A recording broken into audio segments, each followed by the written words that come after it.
Corinthia Hotel. So what kind of reports are coming out? Difficult to piece together what is happening. I'm joined by Mohammed Mahdi, an analyst from BBC Monitoring in Caversham, which is west of London. Mohammed, what reports are coming out and what are you monitoring? There have been lots of conflicting reports on lots of different media. The story first broke about 2 GMT this morning from a statement on the Prime Minister's website. His office released a short statement saying that he'd been kidnapped by unknown people, but they were thought to be affiliated with 2 semi-official groups.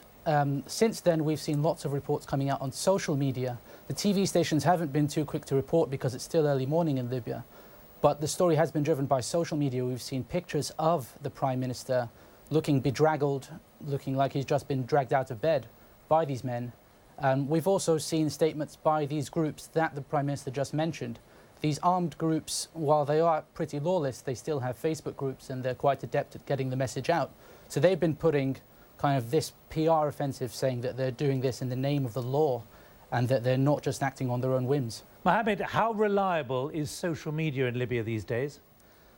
Whether or not it's reliable is not really the point. It's pretty much the only way these groups have of getting their information out there. They don't tend to put up many official spokespeople. They'll each have Facebook groups and they'll put out pictures and statements. And so it's really, if it's not that reliable, that's the best journalists and media people can get out of Libya at the moment, really.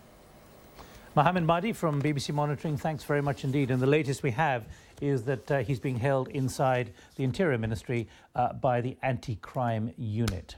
That apparently from a spokesman of the Interior Ministry.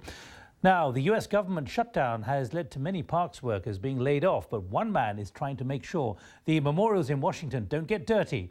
Here's Emily Thomas.